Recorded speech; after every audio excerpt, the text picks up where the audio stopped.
Okay, and think I'm live now. So how are you doing?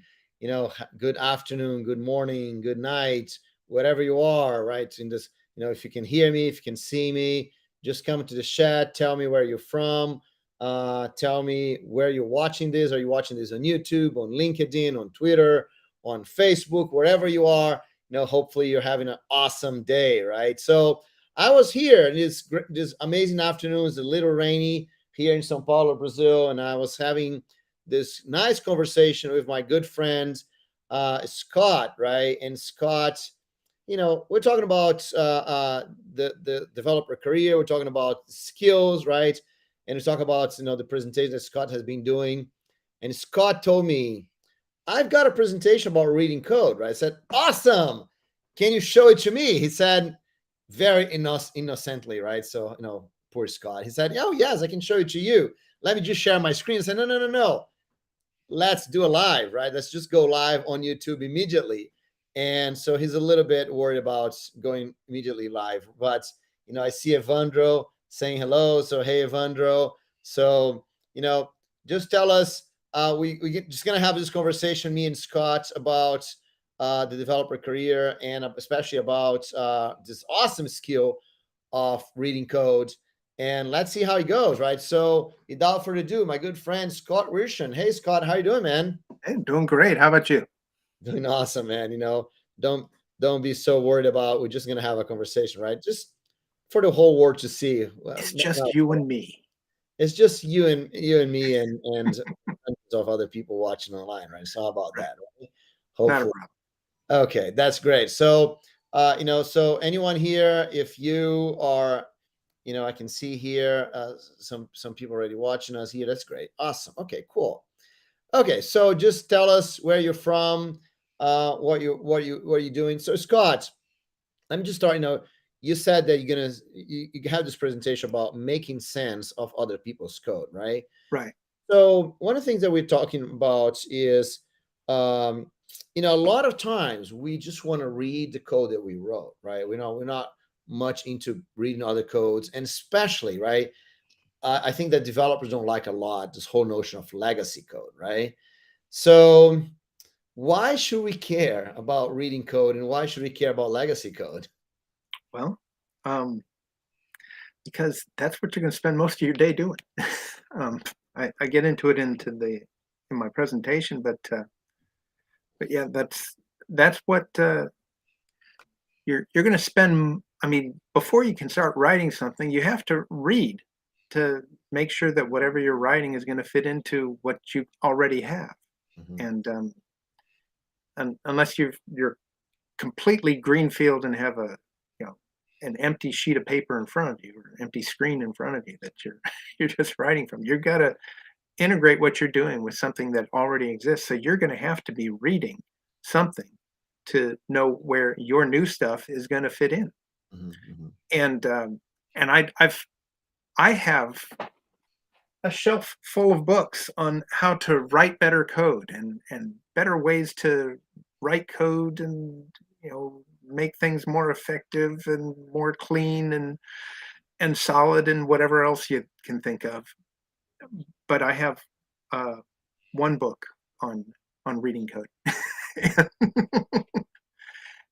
And it's very helpful, but I find it odd that if we're spending most of our time reading code, um, you know I realize that we need to spend a lot of effort learning how to write better code so that it's easier to read. But that's not the world we live in. we've got to we've got to figure out how to read this code that someone wrote who wasn't concerned about whether someone else could read it. Right. So And one thing that I always think about every time we talk about legacy code and about reading codes, one thing that I think about is that everything that we depend on is legacy code, right? So I mean, we're running things on top of an OS and maybe on top of a browser, and we're running the Java virtual machine and have hundreds of libraries that we might be using in our code. And all of this being code that have been written, sometimes like last year, sometimes 10 years ago, sometimes 27 years ago, right? And sometimes so last week. sometimes last week, right? But, but a lot of it has been around for quite some time, right? And and we got to make sense of that code too, right? I mean, when you call a library, for example, we might need to take a look at what the guy wrote, and maybe that library exists for a long time. So when we mention legacy code, it's not necessarily this terrible thing, right? So I think legacy code is part of what we do, and everything that we do becomes legacy, right? Yeah, yeah, really. I mean, if you hope, you hope. That's what we hope, right? We want the things that we write to become legacy, not to just be destroyed the next day. Otherwise, it's just going to throw it out next week, and why not waste all my time writing it? Right. Exactly. Oh, exactly. Oh man, I cannot believe how many projects I'm working on that basically we work it so hard, and kind of working late at night now that this whole thing was canceled and never saw the light of day. Yeah. So that was a very frustrating part of it. So we want our code to become legacy, right? Yes. Yes. All Otherwise, right. it's Yeah. you want to have some staying power there. Cool. You want it to All have right. value. Okay, so without further ado, so if you have any question about reading code, or about importance of developer skills, let us know in the chat, or wherever you're watching this. You can just comment on the post where you're watching this. Hopefully, you're going to be able to see all that. So, Scott, how about you get started then, man? Sounds good. Thank you very much. Okay, so the title of my presentation today is making sense of other people's code, and really, like Bruno and I were talking about, this is a skill that's underappreciated, and really it can set you apart if it's something that you really have developed the skill at doing. This is pretty much my guiding principle. I heard a speaker say once that our lives change when our habits change. So my goal here is to help you learn some new habits so that you can have positive impact on your software development career. Develop those habits that you need to become what looks like a great programmer, right? Okay, so in 2004, Steve McConnell wrote a book called Code Complete. I highly recommend it. It still has some staying power. It's really it's a good book. But he referenced a study from 1964, and it measured how programmers spent their time in a given work week. And among the various things that they do, they spent 14% of their time reading code and 13% of it writing it. The rest was like meetings and distractions and other stuff. But he said that in his book that he hadn't seen anything to indicate that those numbers have changed significantly over the years. Now, a few years later, in when was that? 2009. Yeah, Uncle Bob released Clean Code, and he claims that developers spend 90% of their time reading code. He didn't reference any studies, but he's a pretty smart guy. I'll let him and Steve duke it out over the details. But IEEE did a study in 2017, and they claimed that nearly 60% of developer time is spent trying to understand programs as opposed to creating programs. So the point of all this is that you're going to spend at least half of your time reading code, okay? And like I was saying earlier, there are dozens of essential references that I could recommend that help you to write much better code. But how many books have you heard of that teach you how to read code? Really, I'll suggest a couple. But if we spend half of our time doing this, we really should do it well, and know how to do it well, and how to develop our skills so we can improve our ability to do it. And that's really what we're talking about today, okay? So first off, I'd like to know, what is it you need? What are some of the problems that you have? What are you looking for when you're reading code? What are you trying to do? what makes it difficult to read code? Where do you get stuck? And if you put your comments in the chat, then I'll do my best to get to the answer the questions that you come up with as we're doing all this. So, like I said here, help me help you. Um, all right, so while I wait for some people to chat, let's talk about the difference between reading a book versus reading some programs. So this is one of my favorite authors, Ernest Hemingway, and working on some sort of manuscript. Reading the code isn't the same as reading a book. You can sit down in a comfy, easy chair with a glass of wine and enjoy flipping through a good book. I mean, you might need to remember some of the characters and the relationships, but unless you're reading a mystery novel or a technical manual, you really don't have to pay super close attention.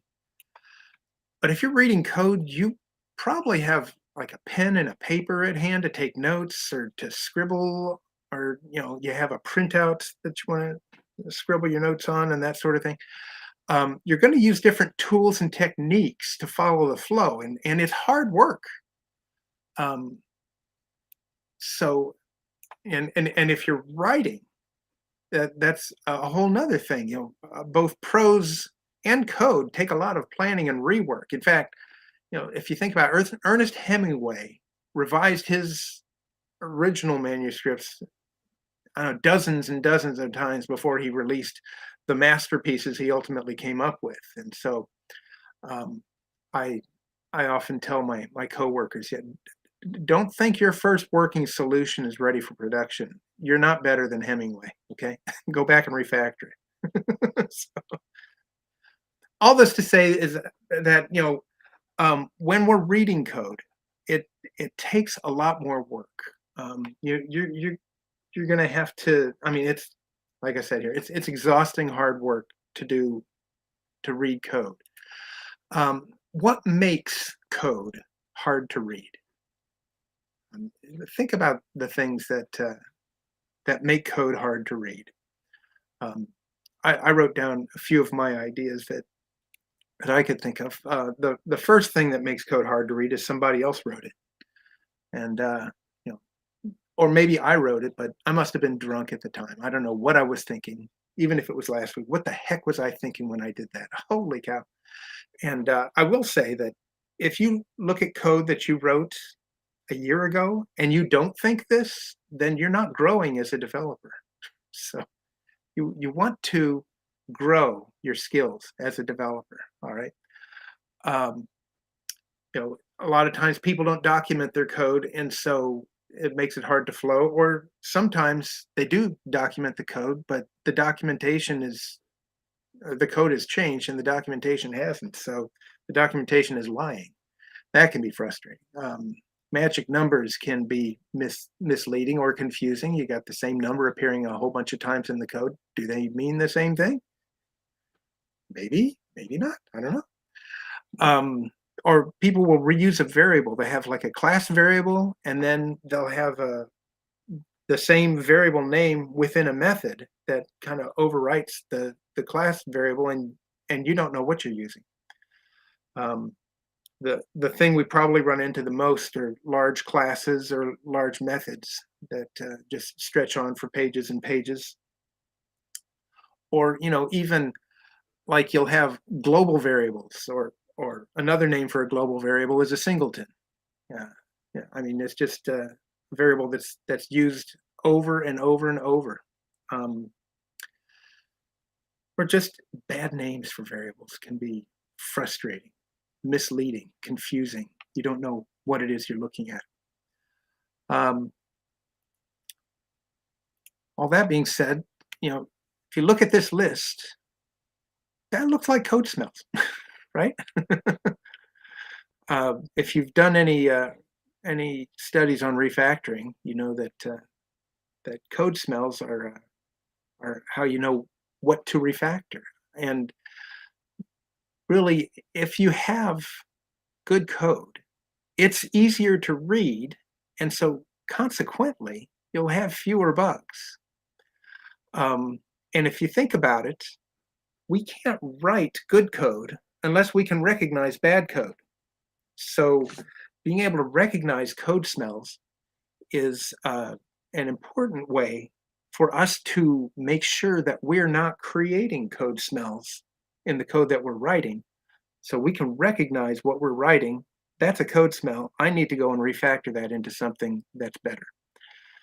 Um, you know, when if you want to be a good writer, you'll want to read other people's good writing so that it'll improve your ability to write. Same way, if you want to be a good code writer, you'll want to read good code and you want to recognize the bad code so that you can get rid of it. So Scott, Now, yes, sir. yeah. So you asked about people in the chat here. Yeah. So Andres, Andres is from Uruguay and he's actually in Lima, Peru right now. So he says hi, and he says usually it's difficult because the other developer or even the younger you made assumptions about what's obvious, right? But Yes. that it isn't, right? So you don't have all the context. Right. That is a brilliant observation. That context is what makes the difference when you're reading code, because you don't know what the other guy was thinking. That's really what you're doing is when you're reading the code is you're trying to get into the mind of the other guy. What was he thinking when he originally wrote this? And why did he do it this way? I I remember there was a project I work on many years ago, and someone else I I suggested we all shuffle around so that we don't have silos of people knowing things, so other people can work on other projects. And nobody liked that idea except me. So I got pushed off onto the project nobody wanted to do, and somebody else picked up mine. But that guy would come into my office every now and then say, "You did it again. I thought you were doing something really stupid, and so I went and changed it, and then I spent the rest of the week trying to clean up the mess and finally went back to doing it the way you did." It's like, well, I suppose I should have documented that better. Sorry. But usually, there's a statement by G.K. Chesterton who says that if there's a gate in the middle of a field and you're not sure why it's there, it's best to find out why it's there before you take it down. And similarly with code, if you find some really stupid code, it's best to try and figure out why it's there before you go and just throw it away. And Scott, this Yeah. is very interesting, right? Because the first thing that we imagine, it's about, well, this is if someone else did that, so I don't know how it is, right? But what Andres is talking about here is very true. That many times we wrote that piece of code, we forgot why it's there, right? Yeah. And because we didn't document, and we put the gate in the middle of the field, right? Right. Or maybe we did put the gates and then the field was built around it, right? Yeah. And then now we think we can just remove the gate, right? Right. We actually had here in my house, right? We had a funny situation because we had like a pipe that goes in the middle of nowhere, right? Mm-hmm. And so I was like, why we have this thing here, man?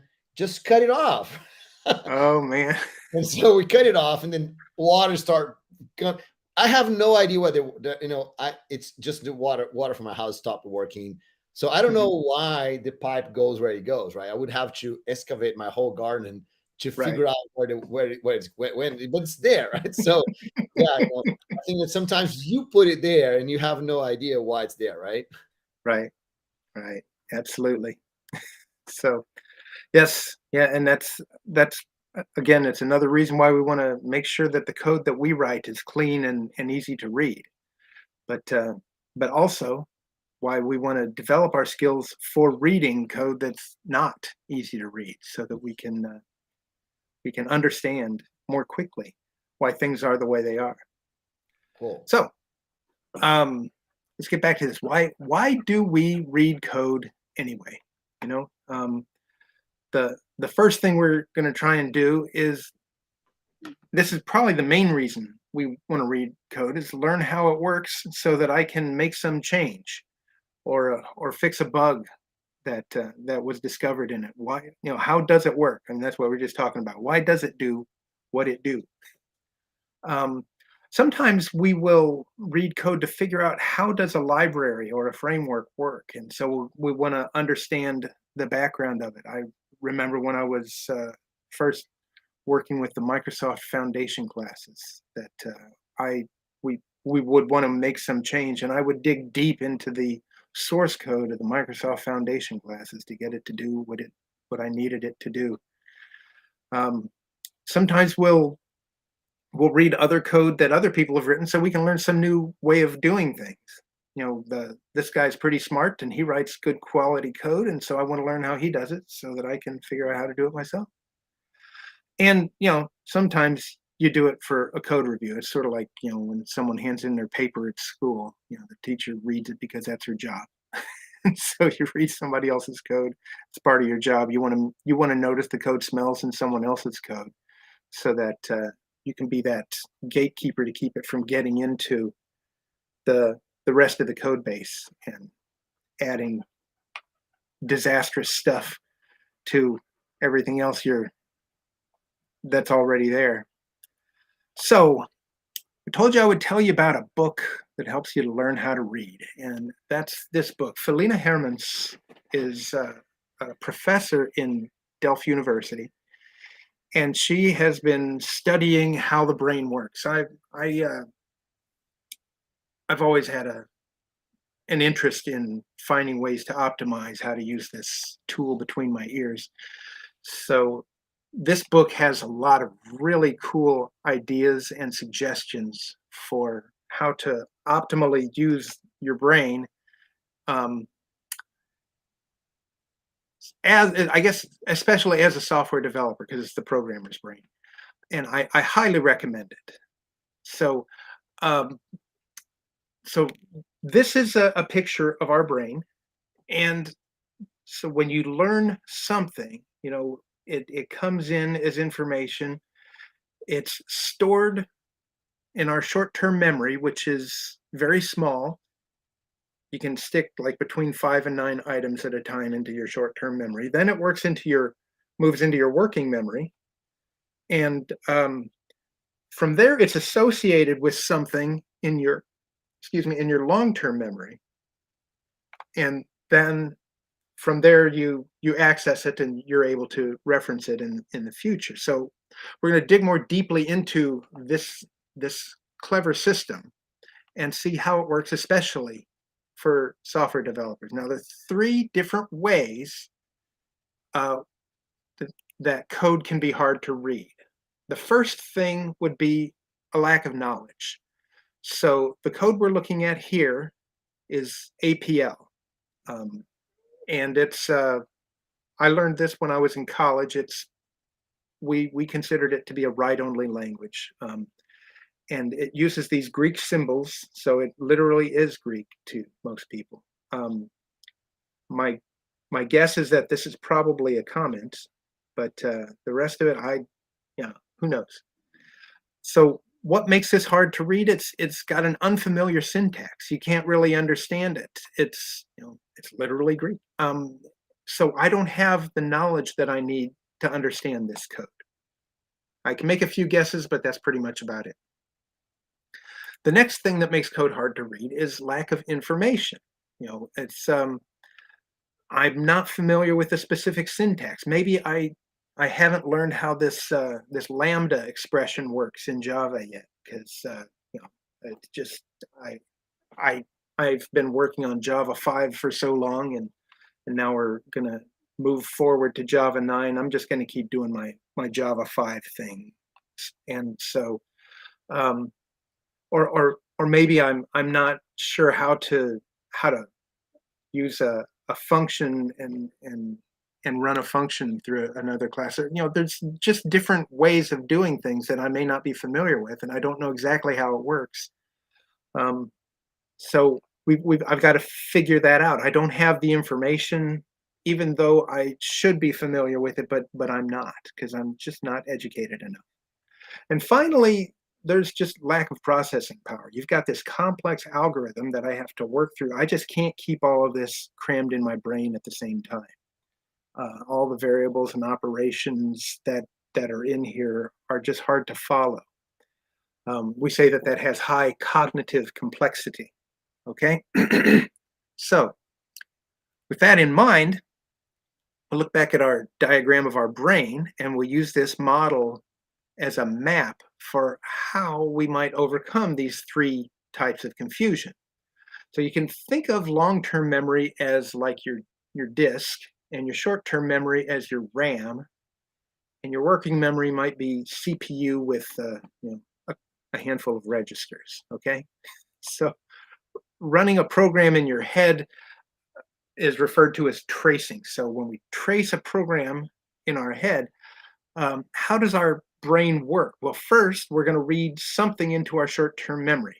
And now we consider that your short-term memory lasts about 30 seconds on the outside. And if you've heard of Miller's magic number, basically, he said that we can remember 5 plus or minus 2 things at a time. And in Felina Herrmann's book, she talks about how actually recent studies show that number is smaller. It's actually 4 plus or minus 2. That may be due to social media. We don't know. But but if you think about it, this is why we have phone numbers. Our phone numbers are divided up into groups of 3 or 4. To make it easier to remember. So how can we improve our efficiency of using this short-term memory? Okay, so we'll have an exercise. All right, I'm going to show you some characters, and I want you to see if you can remember them. All right, I'm going to just flash them on the screen real quick. See if you can remember these. Okay, so that was probably hard to remember. Okay. Yes. No, zero remembrance. Zero remembrance. Okay. Unless you're from Russia, even then it's just not. I think there was a fork in there. That's where actually there are Cyrillic characters. But what we've done here is we've just overloaded our short-term memory with a bunch of symbols that we don't recognize and can't really do anything with. Okay. So now we'll try something a little bit different. Okay, so now that was almost possible. In fact, if you tried to write those letters down, you'd probably be surprised that you would remember more of them than you thought you would. I'll get back to that. I remember box and car something then. So yeah. So why is it easier for us to remember this? Well, because we have some association with something we already know. We recognize those symbols because they've been stored in our long-term memory as letters. And we know that if we put letters together, we can make words, and we could probably shuffle some of those letters around and make them look like words to make them easier to remember. Okay, so hold that thought, and we'll try this one more time. Okay. So that one was easy to remember. Yes, okay. Blue sweat shoes. I got it. Right, woo-hoo! Very good. So why is it easy to remember that? Well, it's because we can associate those letters with something in our long-term memory. Also, we have combinations of those letters stored in our long-term memory. Okay, so that's called chunking.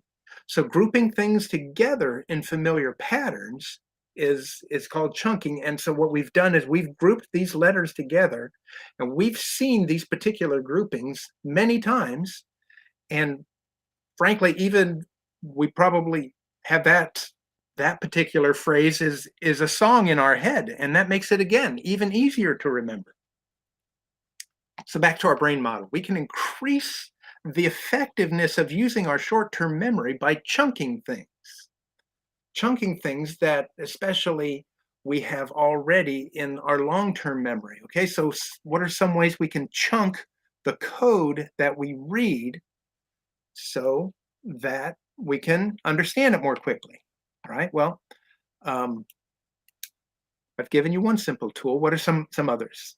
Well, for one thing, we've got what's called iconic memory. Okay, we read some code and it goes through this filter. And here, I'll show you this bit. So we've got this filter, and this filter represents, whatever it is in your personal life, how you're feeling that day, your personal life experiences, and whatever else might filter things. Um, so before it gets to the short-term memory, it passes through something called the sensory memory, and you can think of that as sort of an I/O bus.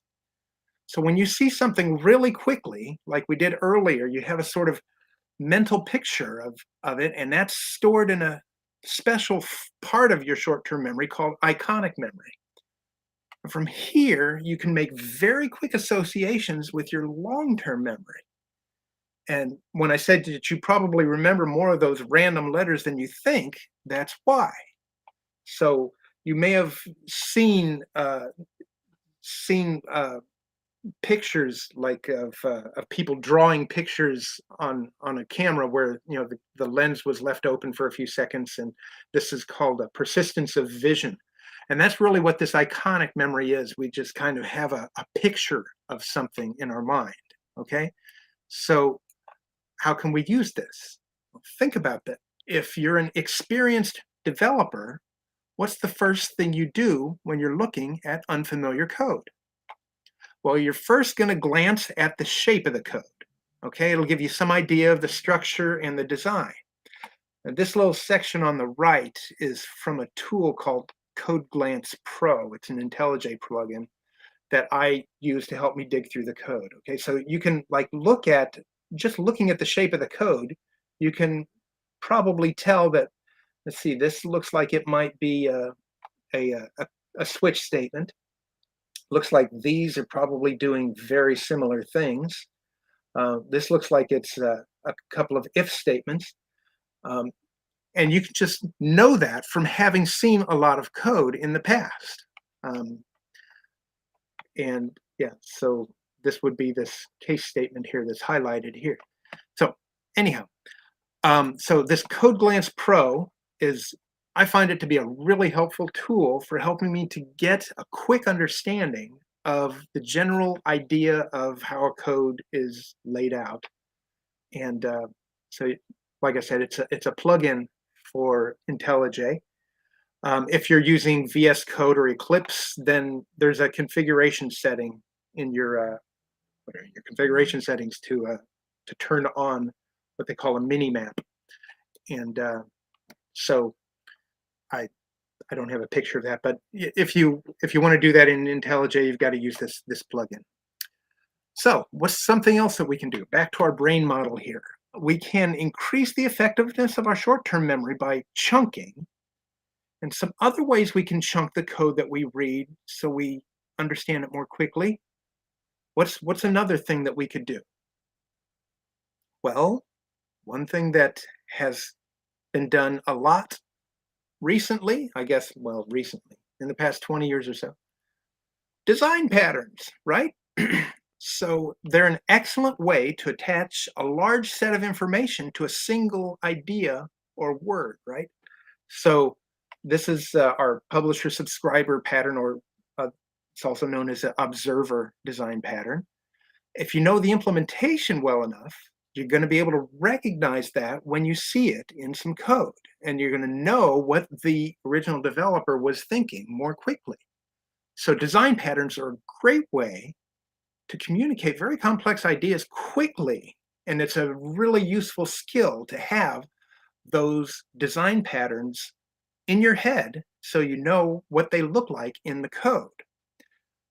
I used to race sailboats, and when you're racing through the water and you're coming close to a mark in the water that you need to turn the boat around, and the skipper says, "Trim the jib sheet," that's much more useful for him to say than, can you run to the front of the boat, grab the rope that's attached to the front sail, pull it in a little bit tighter so that it's parallel with the mainsail, and then tie it off? It's like, I'm sorry, he doesn't have time for that.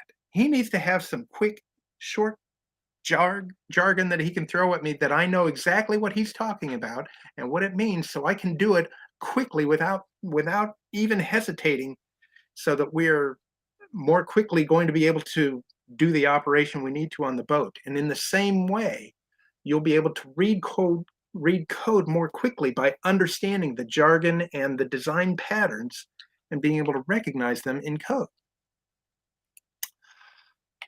Documentation, comments, these can be very helpful.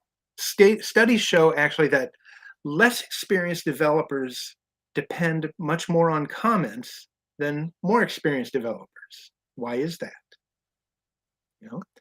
Think about it.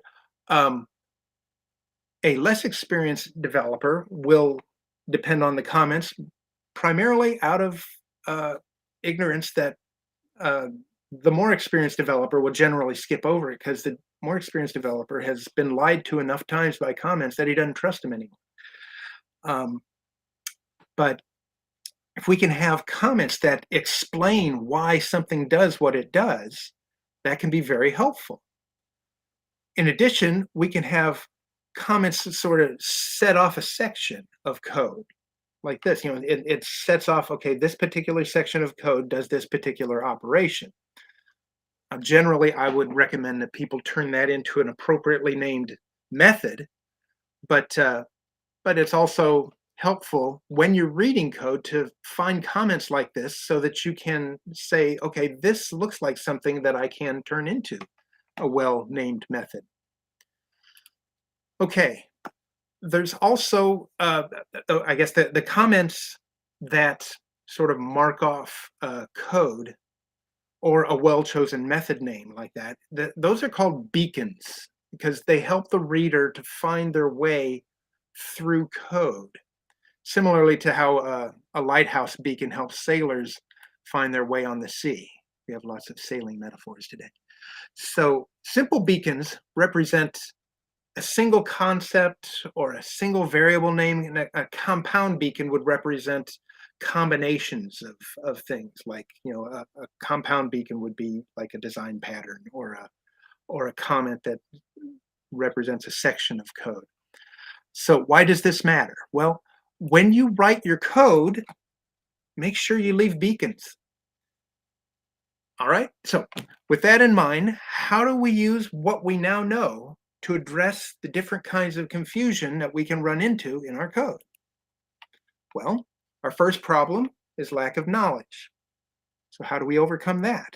Well, we learn, we research, we study, we learn the syntax of the language, and we add that syntax to our long-term memory so we can be able to start understanding this code more easily and quickly the next time that we see something similar. Right? I can say, okay, so this is an assignment. Okay, so now I can look through the code and very quickly see there's a bunch of assignments. Okay, so that would be like equals in BASIC or Java or something. This is a name of a method.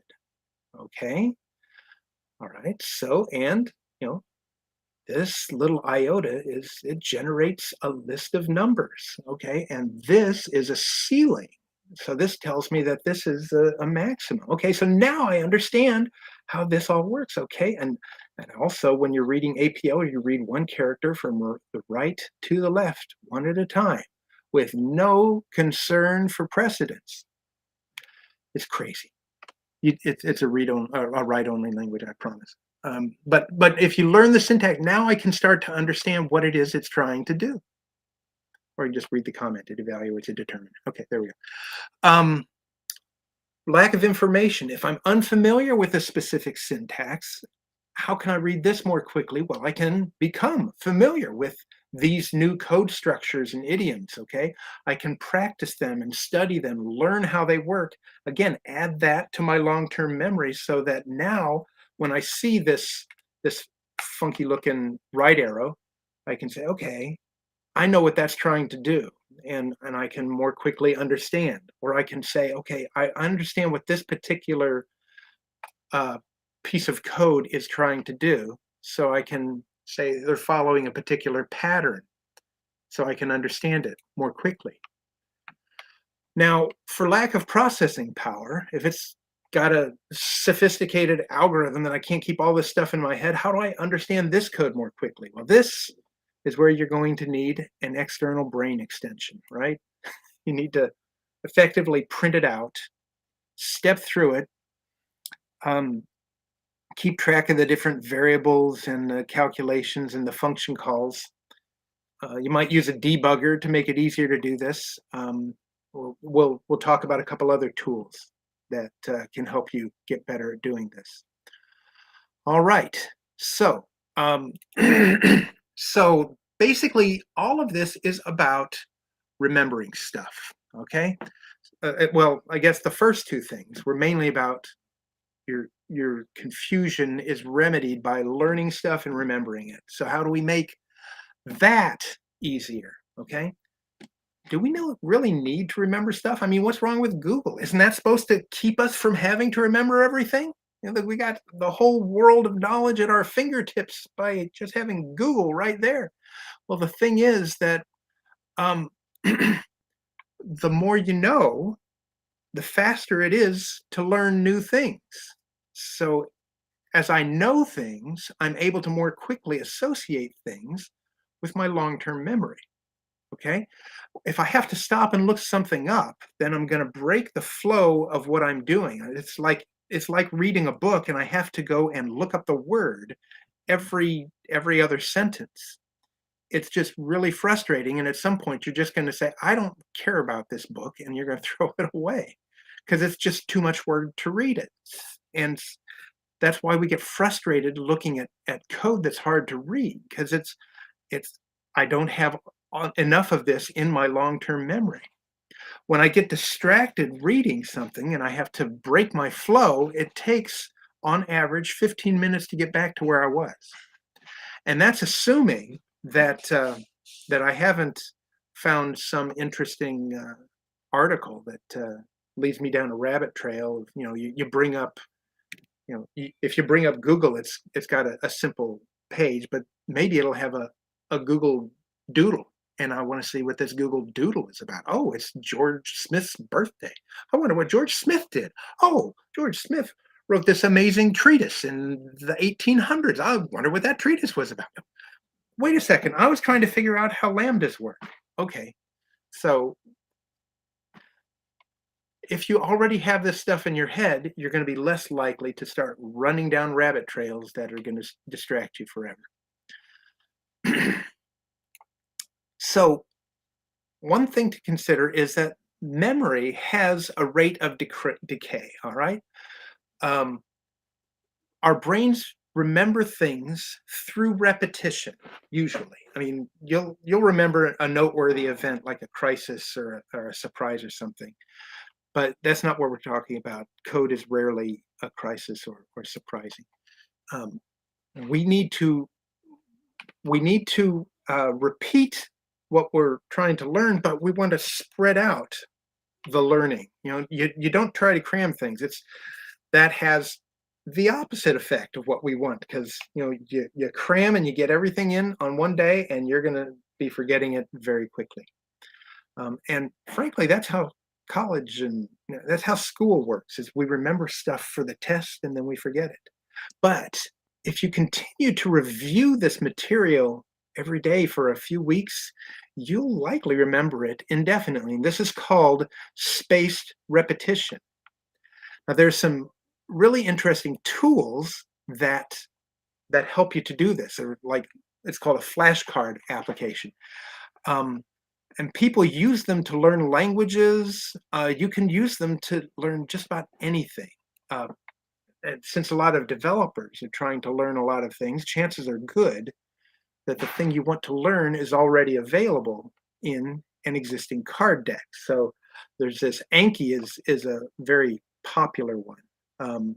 This is a tool that I've got. And so, if you want to learn how to do JavaScript, you can I pulled this up out of a library. Let me see.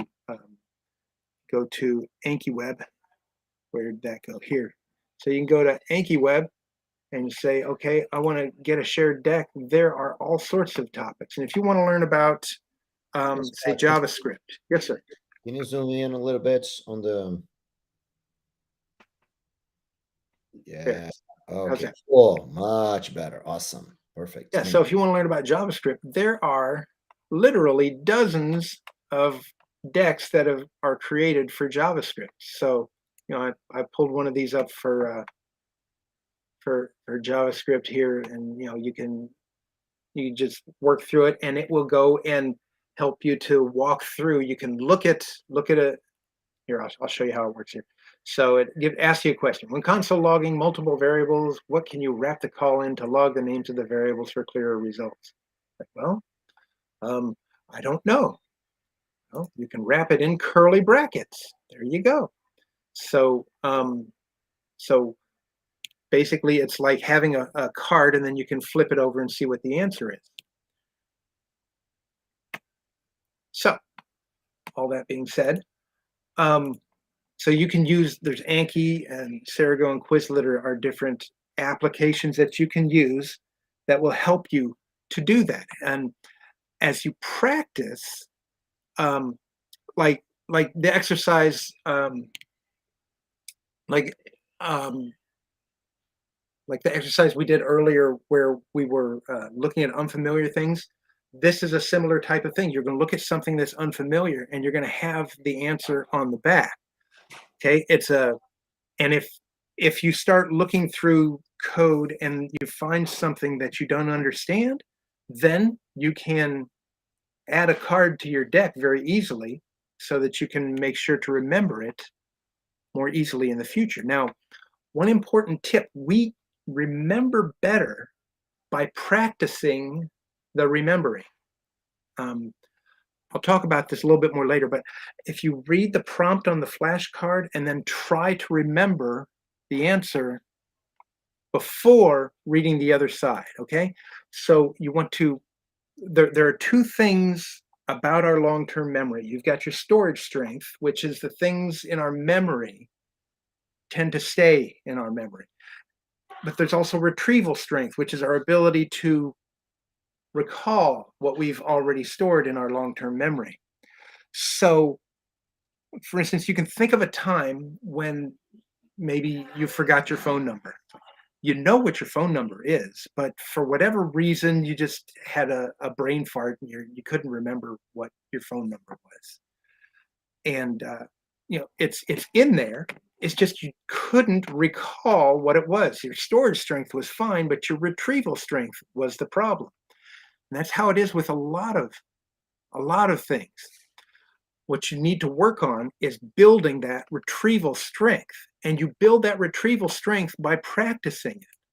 So before you jump to Google to get the answer to a question, try to remember what that answer is. When you're looking at those flashcards, before you flip that flashcard over to see the answer, try to remember what was the answer to it. And that will help you to build your recall strength. Now, one other thing to consider is the concept of elaboration. And that's that we don't necessarily remember things exactly as they were. Our memories are cultured by our experiences and our personal or cultural filters, and details can be altered or forgotten. It's like, was that a short or longhorn? I don't remember what kind of cow. I know it was a cow. So elaboration is the idea of thinking about what it is you want to remember and relating that to existing memories so you can make the new memory fit into the existing long-term memory the way it needs to, so that you're not misremembering things, okay? So in her book, Felina has this exercise that I'll share with you. I picked a really poor color for this. I will We'll fix that in the future. So I'll just walk through it real quickly because I find it really helpful. What concepts does this new concept make you think of? And write down all the related concepts. If you really want to remember something and you want to remember it properly, this is what you need to do. So you write down the related concepts. And then for each of these related concepts, think, why does this new concept make me think of this related concept that I already know? What is it about that? Does it share syntax? Is this similar content? Is this new concept an alternative to the concept that I already know? So um, think about what is it about this new concept that is related to the old concept, and what other ways do I know to write this particular bit of code to achieve the same goal? So create a lot of different variations of the same code. It's sort of like refactoring, but also think about other programming. Maybe there are other programming languages that I know, and do they have this concept built in? Um, or how would I implement this same concept in the other language? For instance, if you're thinking about lambdas, how do I do lambdas in JavaScript? It's very similar, but there's also some differences. And how do they differ in JavaScript from how they're used in Java? Um, Maybe this concept fits into a particular paradigm or domain or framework. So this is just a useful exercise to go through when you're trying to learn, especially if you're trying to learn some relatively complex new concept, like maybe comprehensions in Python, which is a way to sort of generate uh, uh, uh, arrays and vectors of things. So you want to make sure that you remember it correctly. Syntax errors can slow you down and throw you off. So this is a useful exercise. Okay, so back to our brain model. Okay, we've learned how to improve our ability to read code that we don't understand, and how to learn things and associate stuff from our long-term memory, chunk it up, and associate it with stuff in our from our short-term memory into our long-term memory. All right. So what about code that's just complex? It's too hard to figure out, and we have too much of a cognitive load. All right. So remember, we have our short-term memory. This helps us to remember information by associating it with, it sends it to the working memory and associates it in the long-term memory. So our working memory is used, this is our CPU, this is our RAM, this is our disk. So our working memory is used for processing the information. And working memory is processing everything in the short-term memory. So if we can remember 2 to 6 things in short-term memory, then we got 2 to 6 things in our working memory. So if we try to do more than that, we're going to get cognitive overload. So there are different types of cognitive overload. There's your intrinsic cognitive overload, which is just how complex is this problem in and of itself? Just how complex is it by its nature? And then there's extraneous cognitive load, and what are the distractions that are adding to the problem? What are the other things that are making it harder to understand? And then there's the germane cognitive load, and that's the load created by having to take that information and store it into your long-term memory. Okay, so here's an example. So if you're trying to do a least square algorithm, your intrinsic load is your basic formula. Okay, that's a line. Your extraneous load would be, okay, we've got these variables that we're dereferencing and these functions that we're calling that we've got to go and dereference and figure out what they mean. And then the germane load is finding a way to filter this and condense it down to the essential parts and associate those with a long-term memory so that they're stored and can be recalled properly. Okay? So, we just went over this. Well, we can what you can do to practice this is you can look at a piece of unfamiliar code and consider what is it about that code that that makes it hard to understand. What part of it is intrinsic? What part of it is extraneous? And what part of it is the germane load? So what are some ways that we can reduce this cognitive load? Well, there's a couple of different approaches we can take. First, since I'm all about refactoring, the first thing you can do is refactor it. You break it up. You can remove the duplication that you see, turn it into different reusable methods, make it less readable. Just simplify it. When you do cognitive refactoring, you want to make it more readable so that you might have to do what's called reverse refactoring, which is known as inlining. You may find method names and variable names that aren't very helpful. You might, like for instance, if you've got a whole bunch of functions being called, maybe you'll want to just inline those so that you can read it from top to bottom, every function, even duplicating code, so that you can just see how those calculations are done all in one space rather than jumping back and forth between function calls. In doing that, you might find more useful names because the names that are given aren't really helpful. So you can give them better names. Cognitive refactoring is usually a temporary operation.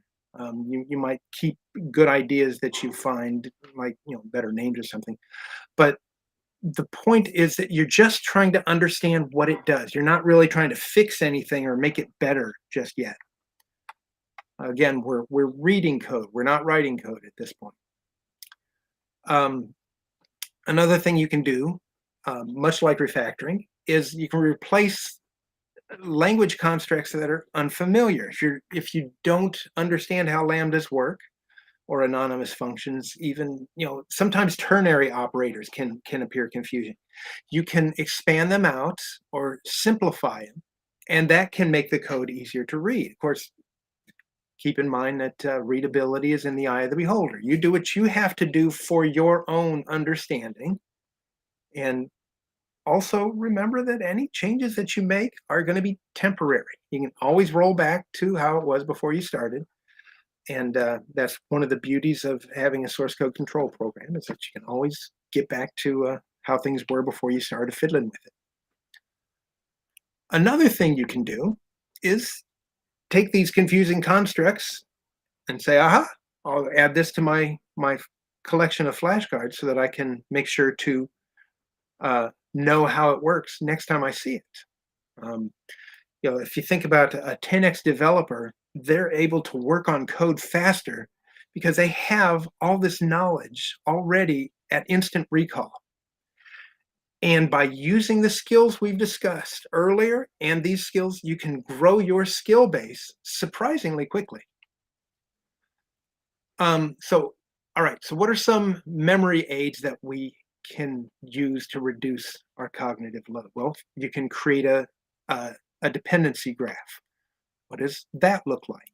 Well, you can basically print out the code and find common function calls and where they're used, how they're used, what variables they use in common. This is a tool from Felina's. Felina Hermans has a project called the Code Reading Clubs. And once a month, she'll gather people together from all over the world, and they'll read some unfamiliar code. And they have this tool where you can just read it into, it'll read something in from GitHub. And you can go through and analyze the code very easily, put lines on it. But frankly, you could also print it out and get out some highlighters and pencils and draw lines between things. That's what us old guys used to do in the good old days. But by doing this, you can read your code more quickly. So that's creating a dependency graph. You can also use a state table. What's a state table? Well, basically I drew this by hand so that you can see that you can use a piece of paper to do this. You don't necessarily have to have an Excel spreadsheet. But I really have bad penmanship. But basically, you'll write a state table. Say, okay, here's what my initial state is for each of my variables. Okay, and the first time through the loop, everything changes to this. And then my second time through the loop, everything changes to this. And you'll write down each variable and make sure that you understand each step through the process, so that you can have a better understanding of how this works. So basically, you can create a dependency graph. The tool I was talking about is this annotate.codereading.club. I find it helpful sometimes. Again, the state table's a tried and true thing. You write down every value change, and don't skip something, because you'll often find that you get confused, or you'll miss something important. And you can also combine the dependency graphs and the state tables. Doing things by hand will increase your ability to understand things. That hand-eye coordination helps you to learn and understand things in a better way. So here's generally the tools that we can use to help to understand things better. You got your IDE. And that provides indentation, I guess, syntax coloring. It'll indent the lines. You got that, what was that plugin that I taught, Code Glance Pro, that you can use to quickly understand things. And so there's the IDEs are becoming so powerful to really help us to understand the code that we're reading. So we should take advantage of that. There's always the tried and true paper and pen to understand what it is we're looking at. Your debugger can be very helpful, especially as you're trying to understand a complex algorithm and work through that. Your debugger can help you step through it. Log files, again, another tried and true thing. You can see how the program works and what it does and what the values of things are very quickly. And then, of course, you can run it through your profiler and see the call stacks and how things work. A book that came out very recently that is helpful in understanding how to use a lot of these software tools, it's called Troubleshooting Java. I mention it here. Frankly, the main reason we find ourselves reading unfamiliar code is to find a problem and then go fix it. So this book is a tremendous resource for helping you to use the tools that you have available in your IDE, especially for a language like Java. There are so many tools, and even JavaScript, there are so many great tools. And understanding these tools will help you to minimize the time it takes for you to track down the source of a problem. I enjoy tinkering around the house, okay? And it may take me half a day to do something like hang a door, all right? Or paint a fence or something like that. If I hire somebody to do it professionally, they can have that same job done in 30 minutes. They have to. They have to get to the next job as soon as possible. They can't waste time tinkering around or running to the Home Depot 5 times for that one thing that I forgot, okay? This book, along with the skills that we've discussed earlier, will help to make you more of a professional developer by minimizing the time that you waste trying to understand code, and ultimately, you're able to find and fix problems in it more quickly. Okay? So, in summary, we've got 3 kinds of confusion. There's the lack of knowledge, where you don't know anything about how it works. There's the lack of information, where you just don't understand things well enough. And a lack of processing power, where your brain gets overloaded, cognitive overload from the complexity of a problem. And there's 3 ways to overcome this kind of confusion. You can add information to your long-term memory by chunking, right? By chunking things. You can increase your retrieval strength by practicing remembering things.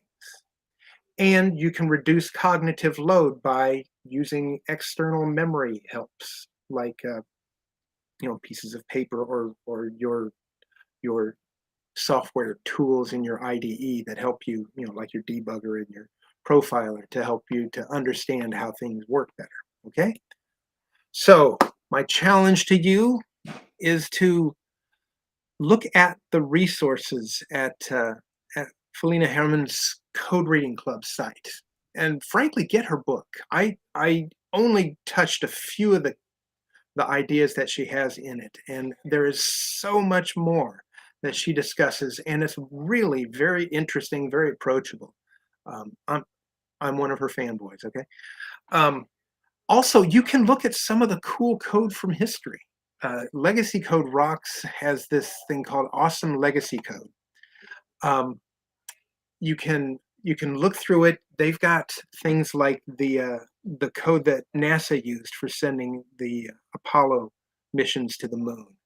Fascinating stuff. How they had to really optimize uh, what it did to cram it all into, like, I don't know, so many thousand bytes of core memory. Um, there's also like DOS 2.0, or no, think it's DOS 6.0 and Word 2.0. If you want to see some old versions of Microsoft code, um, there's also like games like Galaxian, I think, and what's it? What's the Guten Tag? Wolfenstein 3D. So that's on there too. That's really cool stuff. Also, you know, especially if you're a Java developer and you're working through code, read the JDK. Um, See how the original developers of the language intended the language to be used. You'll find some really cool stuff. uh, read other people's code for fun, especially code that you know is well done. Um, I find, for instance, the what is it? The the Jenkins project. They make it very easy to get in there and start contributing to their project. They want people to help make that project better. So if you go look at Jenkins, you can. They've got it divided up into sections, and they make it very easy to find your way, and so you can understand how it works and why it does what it does. So just read other people's code and learn things, and that's my challenge to you for taking this information and applying it in your life and becoming a better developer.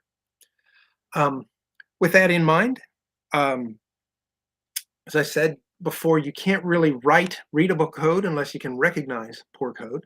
So to that end, I've written a short ebook listing some of the most common code smells and how to refactor them. If you get it, you can also get my daily suggestions on refactoring and writing clean code. And I hope you find this useful and helpful. And that's all I have to say about that. That's great, man. I learn a lot. Okay, good. Yes, all the tools that you showed there. I've got a couple of questions here. So, if anyone has any questions, please feel free to ask. Um, so I'm gonna do this here. Let me take this thing out of here. So, how about I put your book right here so everyone wants you to do that? Yes. How Okay. about so you guys can take Scott's book download his book. It's a good introduction to refactoring and how to identify code smells. So just download from there. So Scott, Yes. all the tools that you show there, are they all free, open source? Do I need some special things? How does that work? Um, yeah, all the tools that I showed are free. Mhm. Except for like IntelliJ. IntelliJ, and if you're going to be using the professional version, then you'll have to pay money for that. Right. But But the you can plugin I showed was free. yeah, you can always use NetBeans or Eclipse. Yeah, you can use NetBeans or Eclipse or something. Yeah. But yeah, other than that, the tool out at Felina Herman's site is free, and Mhm. and yeah, the plugin's free. The Anki Web, the flashcard apps, those are all free, as well as Mm. I think you one of them, I think you can pay to get extra functionality and that sort of thing. But I think all of them have free a free version. Cool. Yeah, and I love Anki, man. I know I Mhm. use Anki for lots of things. So one thing that I think Anki is underused is as a way for you to remember the things that you want to remember, right? So, I'm always adding cards to Anki, and for example, things that I want to remember for presentations, facts that I want to remember, names of people, names of books, names of authors. So things that I want to remember to tell other people. Then I add all those things to Anki. So then it gets on my daily remembering exercise, right? And so Mhm. that's very helpful. Yes. Yes. And I showed that graph of the decay of uh, whatever the memory decay of remembering things, and if you go and review the information just a handful of times, 4 or 5 times Mhm, over a couple of weeks. I mean, mhm.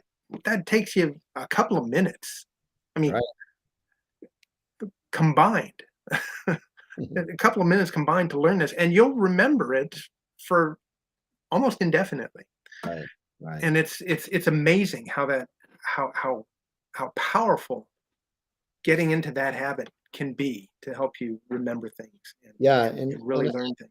yeah, and I think that's it's a tool that you can install on your cell phone, for example, and it will remind you to use the habit. Right? It's just like it's a full tool that really allows you to do lots of things. That's Yes, awesome. yes, very good.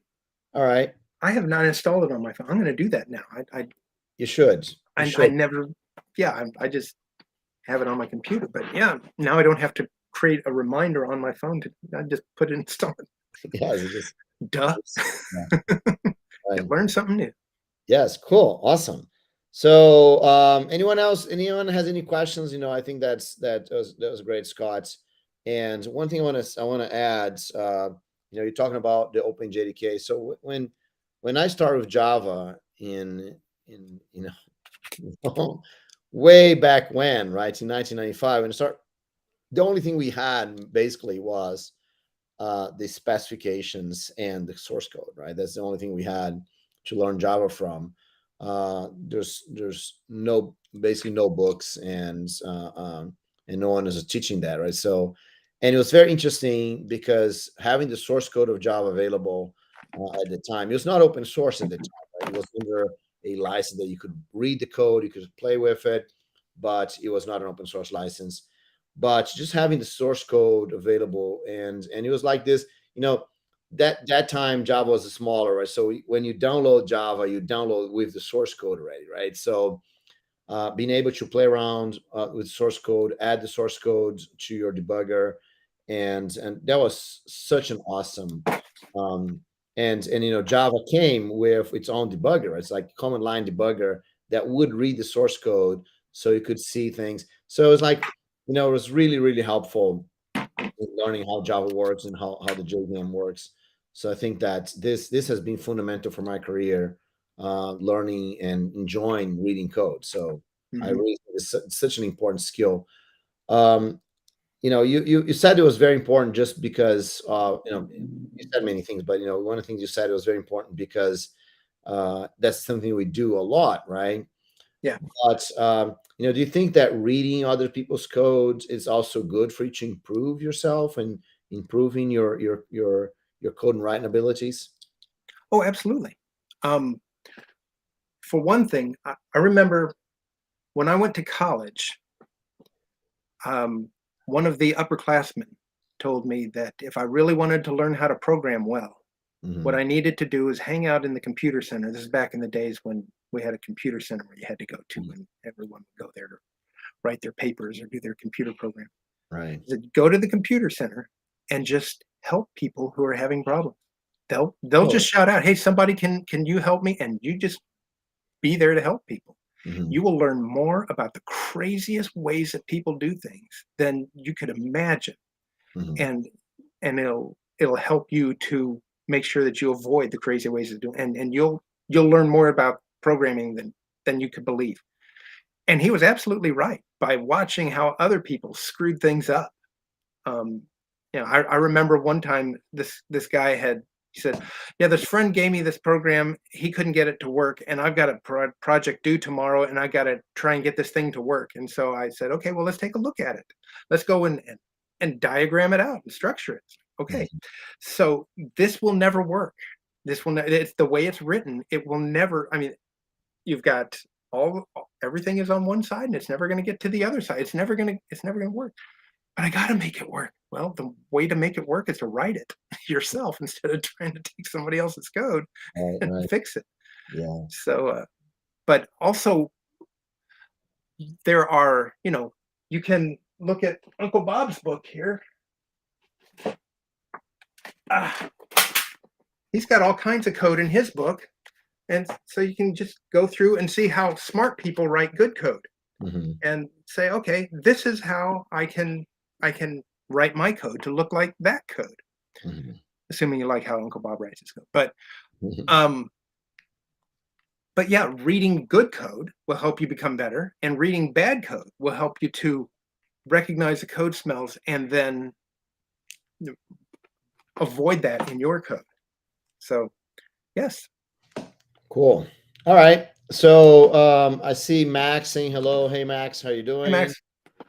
Good to see you here, man. Also, Andres saying hello. So, hey, Andres. Good. All right. So, Scott, I think that's probably enough for today, right? Oh yeah, we've covered it all. We've covered it all, right? So, let me just tell everyone that tomorrow I'm going to be running a reputation workshop. Right. So if you are on my email list, just make sure that you join me on the reputation workshop tomorrow. If you're not on my main list and you want to receive daily tips about career, you can download my ebook right now. That's the best developer year. It's a book that has my plan, how I plan my career, so you can plan your careers, right? So, and Scott, thanks very much, man, for being here with this amazing group. Thank you, Bruno. Everyone, for being here with us. And if you're interested in contacting me and Scott, you have our emails because you download the ebooks, but you can also reach us at the Twitters, right? So get us here on Twitter, and I'll see you guys. So Talis, Talis is I've worked with him long time ago. Hey man, how you doing? Good to see you. Let me know how things are going right now. Right, long time that I don't see you. So that's great. Okay, all right. So anything else, Scott? Do you want to first end this here? No, just practice reading code. You'll get better. I mean, it's an important skill to get better at, and you'll look like a 10x developer as you're able to read code quickly. So yeah, cool. I see Todd is saying that he's doing pretty good. So glad you're here, man. Give him a call anytime, and we can chat and or maybe message me on. I see that he's on LinkedIn, so message me on LinkedIn if you want to chat. If there's anything I can help you with, love to chat and catch up. All right. Okay. Thanks, everyone. Good that we have here, and I'll see you guys tomorrow if you show up for the reputation workshop. See ya. See you, Scott. All right. Thank you. Bye. Yeah.